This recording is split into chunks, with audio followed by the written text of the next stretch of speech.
All right, today we're diving into something pretty special. A collection of words. Words so powerful they literally shaped an entire nation's culture for more than 1,000 years. And get this, it wasn't a holy book or some legal document. Nope, it was something much, much more personal. Okay, just think about this for a second. What if the absolute best playlist you could ever imagine, I mean, the most perfectly curated, emotionally gut-punching, ultimate playlist, wasn't on your phone at all? What if it was actually put together 1,000 years ago? Well, guess what? That playlist is real. It's called the Wakan Roeishu, and you can really think of it as the greatest hits album of the 11th century. It's this incredible collection of Japanese and Chinese poems that were chosen for one specific reason, not just to be read, but to be sung. And that right there, that's the key. The entire point was something called roi, which means to sing these poems out loud. We're talking a cappella, just letting the words flow along a gorgeous melody. This was literature as a live performance. It was words as pure music. So to really get why this playlist was such a game changer, we have to go back. We need to step into the world where it was created. And let me tell you, this was a world where you didn't win your status with a sword. You won it with your words. Okay, so picture this. We're in Japan's Heian period, right around the year 1013. The capital city, Kyoto, which you know today as Kyoto, it was basically the Palace of Versailles of its time. Super peaceful, incredibly sophisticated, a culture built around these elegant salons run by aristocrats. So forget everything you think you know about samurai. The real power players here, they were the poets. Yeah, in this world, your weapons weren't made of steel. They were your senses. I mean, your entire career, your love life, everything. It all came down to how culturally savvy you were. Could you write a truly beautiful letter? Could you blend the most amazing incense? And here's the big one. Could you, like right on the spot, sing the perfect poem for any situation? It was, and I'm not kidding, a literal battlefield of beauty. Of course, every great album needs a genius producer, right?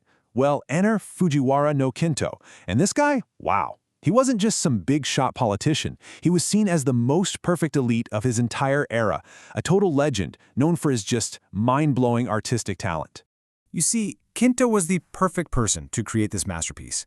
Why? Because he was a master of the three biggest art forms of the time. First, you had the super formal Chinese poetry, which was like the international standard. Then you had Japan's own native style called waka poetry. And on top of that, he was a master of music itself. I mean, a true triple threat. So here's Kinto, our genius producer, and he decides to do something, well, kind of radical. He sets out to create the perfect mashup, to fuse two completely different cultural worlds into one single harmonious voice. He called his method Wakan. It's pretty simple when you break it down. On one side, you've got Kan.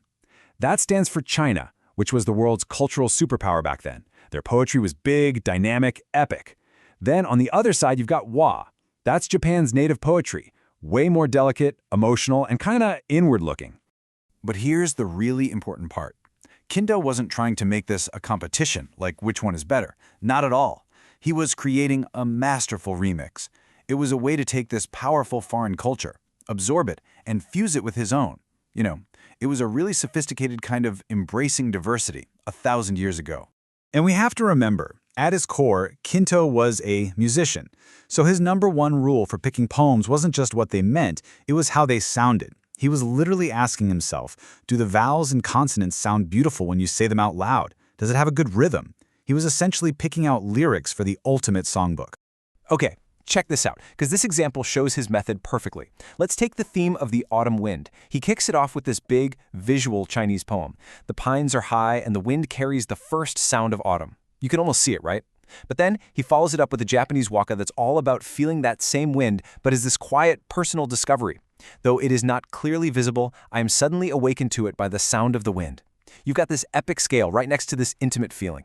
Grandeur and intimacy, side by side. It's genius. And if you think that's cool, the story of how this whole collection even got made is just as amazing. I mean, this masterpiece, it didn't start out as some grand public work. Nope, it started as a gift, a really personal one. So the story goes that Kinto's daughter was about to marry this important young nobleman. And to help his new son-in-law survive, that battlefield of beauty at court, Kinto basically made him the ultimate handbook. You could even call it a cheat sheet, honestly, of all the best poems to sing no matter the occasion. And to make this cheat sheet, he brilliantly sorted through almost 800 different phrases in poems. He organized them by the 4 seasons, so, spring was all about plum and cherry blossoms, autumn was about the moon and falling leaves. And then he had a miscellaneous section that covered all the big universal stuff, things like parting from friends, growing old, even wine. It was literally the soundtrack to a person's life. And get this, about a quarter of all the Chinese poems he picked were written by just one guy, a Tang Dynasty superstar poet named Bai Juyi. And his style was perfect for this project. It wasn't super complicated or dense. It was direct, it was emotional, and it just clicked with the Japanese aristocrats. He was the perfect featured artist for this album. So what started out as this private wedding gift, well, it basically went viral in the Heian court. And then it just never stopped being popular. For 1,000 years, it was copied by hand and shared all over. Samurai warlords studied it as part of their education. Centuries after that, it was being used as a textbook for little kids. This playlist became part of the cultural DNA of the entire nation. Okay, so a poetry collection from the year 1013. Why should we care? I mean, what does this ancient playlist really have to say to us today? Well, it really comes down to 2 big ideas. First, universality. By putting Chinese and Japanese poems right next to each other, Kinto is showing that even if our words are different, the big human emotions, joy, sadness, wonder, they're the same no matter where you are. And second, impermanence. The whole book is filled with these images of flowers scattering or snow melting, but it's not meant to be sad. It's an urgent message. Life is short. Things disappear. So we have to sing right now about the beauty that's right in front of us. Just think for a minute about how we treat words today. For the most part, they're just information, right? Data, things scrolling past us on a screen. But the Wakan Roeishu, it comes from a time when words were so much more than that. They were music, they were, cries of the soul. And maybe that's the ultimate lesson here. This book reminds us of an era when the primary purpose of a word wasn't to just convey data, but to create a feeling, to be beautiful to the ear.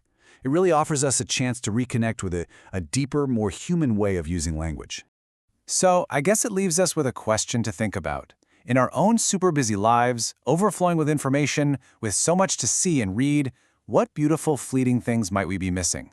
What do we fail to notice simply because we've forgotten how to just stop and really, truly listen?